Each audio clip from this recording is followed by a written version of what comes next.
And welcome back to the MLG 2K. I am Mr. X, joined via Skype by Revan. That's not what he looks like at the moment. That's a prime example jersey. I don't think you're wearing it in your house. I'm a lot sexier now. Yeah, I don't think you're standing up in your room casting like that. But it's going to be map number 3 between Envy and Optic. This is your semifinals of the 2K, so it's a best of 5, you know. Third map.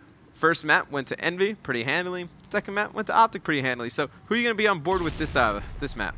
I'm watching Goonjar right now, but I promised the viewers that we would talk about Blitz, and now that we're actually in the game, let's talk about some Blitz. So I feel like there's one main thing that you're going to see happen a lot in Blitz. As Rambo gets his first cap, now Envy, their entire game plan right now is just to trade caps. Absolutely.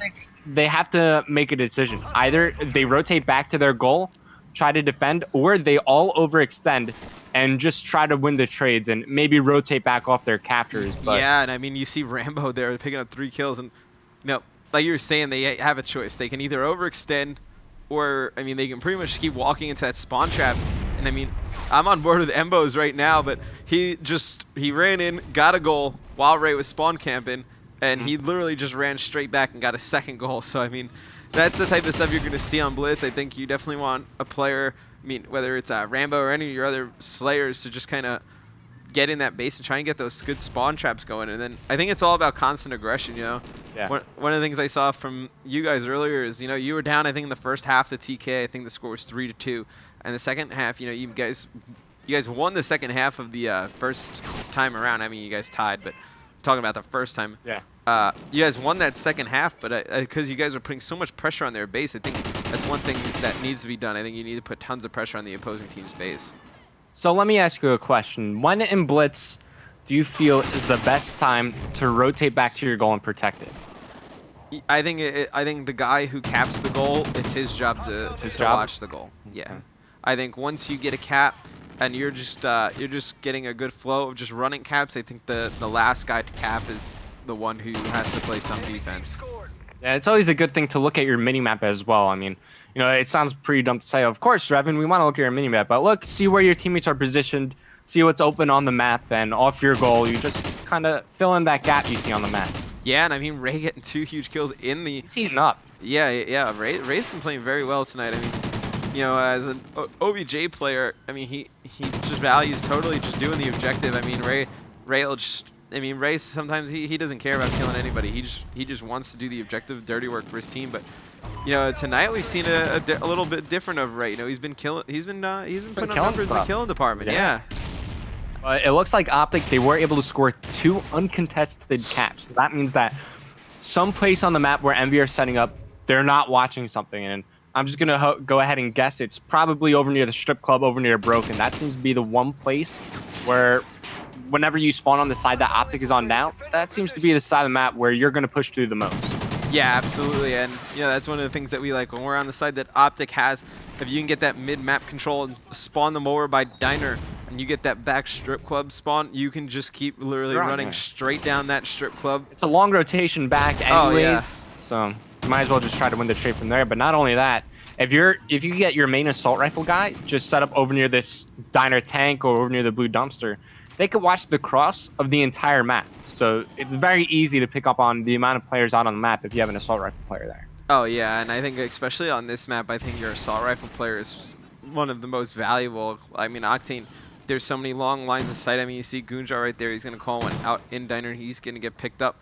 But, you know, if his subs just keep pushing that motel area, he's going to just be able to watch mid-map and the strip club, which you can see pretty much all from top Broken.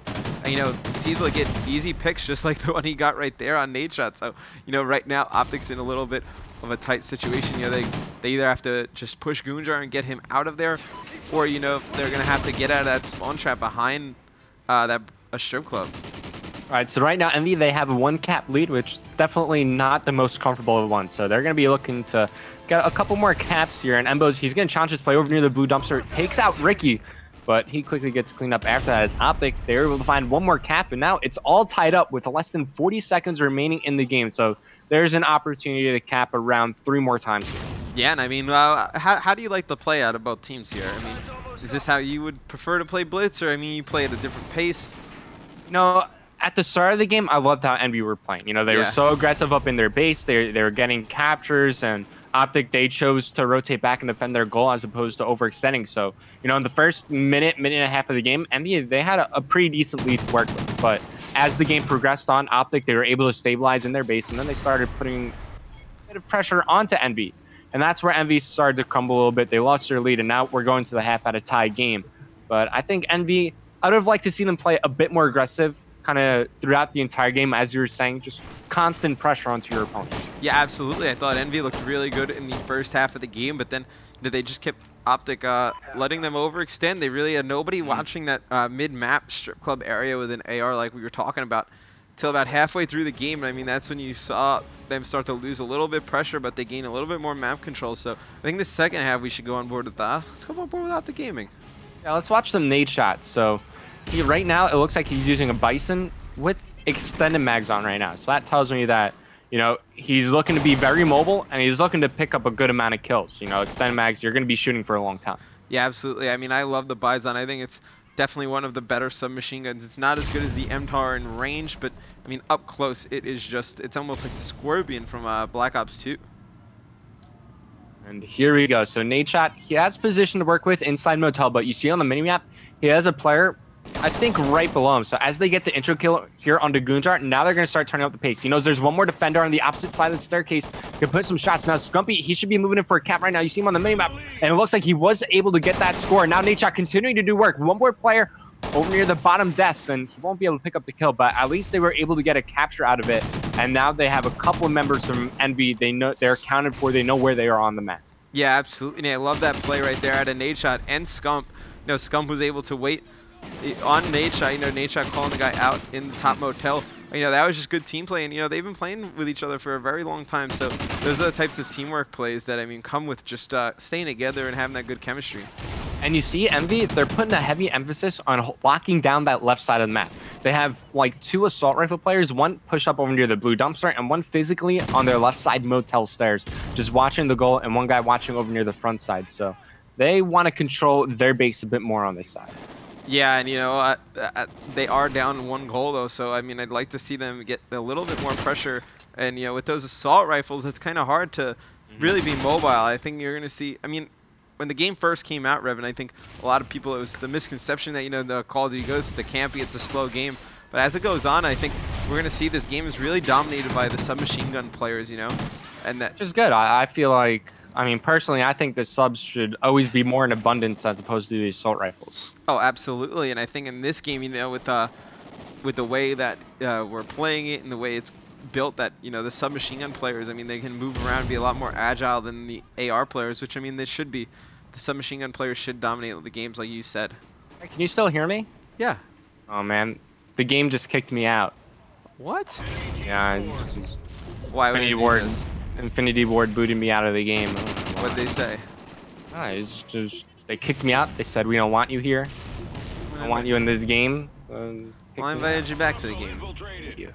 So, right now, what you are missing is Optic got another score, and we got a score. So it is going to be 9-8 in favor of Optic with 2 minutes left. And, you know, Scump is in the Envy base, and he was sneaking for a cat, but he was taken out. He was actually about to sneak right by one player, and I think that was Embos who saw him right there. So, you know, big play right there out of Embos preventing another cat. And we see time and time again these blitzes come down to just 1 or 2 caps. I mean, there's a lot more that goes into it, though. I mean, it does come down to the final seconds, but usually in that situation, we'll see teams just kind of, if you could get that one guy to kind of overextend while the other 3 are protecting the goal in the final seconds, more often than not, you're going to win the game, because the other team, they're not focused on protecting their portal. They're focused on trying to get that cap to tie the game or, you know, cut into the lead. So it all comes down to where that objective player is located and how he's... Yeah. Yeah. Yeah, absolutely. You cut out a little bit there, but I understood what you were talking about. Yeah, it's all about where the objective player is located on the map, whether if he's able to overextend, trade caps. And you see Ricky right there, he was going to take out 2, but, you know, somebody could have made it by Broken. I don't think they had anybody over there with a minute to go. I mean, that's a player they definitely want to pick up. And Scump kills Embos as Embos slides into the goal, so he gets the goal. Scump also gets the kill You know, now Envy is making another push towards the... Oh. That was a huge kill. That was a big kill. That was a big kill. That was definitely a big kill. And, you know, right there, I mean, that's what Ray likes to do. I mean, Ray was sneaking through gas. If he was just a little smidgen faster, he would have made it into the goal. But, you know, right there, Optic gives up another cap, and they're going to need to really amp up the pressure right now, Revan. And it's so frustrating to give up caps like that, because if you're looking through the point of view of Optic, they pushed out all avenues, they checked out a couple of their corners, and Scum, he made a decision, right? So he was up over near Broken, he was looking over near Gas, he was looking top Broken, he was checking down near the Broken lane. He's like, okay, I don't see anybody pushing here. As soon as he commits down the Broken Hall, the envious member decides to push through and scores a goal. So it's just Call of Duty timing. It sucks that, you know, it seems like they didn't do anything wrong, but they still let up a cap. But Nadeshot's able to get a cap with like 0.1 seconds left, Revan. I was on board with him while you were talking, and I saw him coming around that back, and I didn't think he had enough time. But I mean, wow, they're able to tie that one up. You know, that could save a series. Yeah, that's exactly what happened to you guys. So we have a draw, and we are going to replay this entire map of Blitz. You gotta give it up to Nadeshot as well. 25 and 15 with 5 captures. Kept this team inside the game. Got the game-tying capture in the closing seconds there. So well played by Nadeshot, as we're gonna be starting this one back up. But keep in mind, guys, it's a best-of-5 series. Whoever wins this map will go up 2-1 in that series. Yeah, and I mean, this is definitely a huge map. It's pretty much a swing map. You know, if you win this map, the next map, I mean, you can end the series right there. So everybody wants to win this Blitz because, I mean, Game 3 is always a pretty decisive game, Revan, right? Yeah, in like past Call of Duties, like in Black Ops, it was the capture the flag was the 3rd map in the series. And we kind of saw that whoever won the middle map in the series, they kind of took momentum in their favor, and you know they were able to carry it over into the next maps. And more often than not, I feel like whoever has won that 3rd map, usually I see them win the series. Yeah, and that's a very good point. You know, we were undefeated on Capture the Flag on Black Ops 2. Actually, undefeated? we lost one. Who did we lose to? We lost at PAX. Yeah. To Unite. I feel like, and we lost one. FaZe? Did you lose to FaZe as well? No, we only lost one Capture the Flag through all. But we lost Capture the Flag to PAX to Unite with Sentry Gun. It was a Slum CTF. And then we lost one to Should've used the Black Hat, man. Should've used the Black Hat. I'm trying, man. I was telling them, I was like, Black Hat guys, and they were like, dude, you're crazy. You've lost it. I was like, nah, Revan showed me, man. I was like, I can show you guys. Showed you the ways of the Black Hat. I mean, now that Call of Duty Black Ops 2 is over, I mean, we can tell people that you were able to Black Hat Sentry Guns through walls. I mean, that was something that you were able to do. Across the map, infinite range. Infinitely ranged, but I mean, everyone was too lazy to listen to me and Revan. We would preach it every two. I started preaching it to you. You showed me, and I was like, I'm on board 100% with this. But, you know, we're going to go to a quick commercial break, and when we come back, we're going to have a redo of game number 3. It's going to be Blitz Octane, so stay tuned, guys.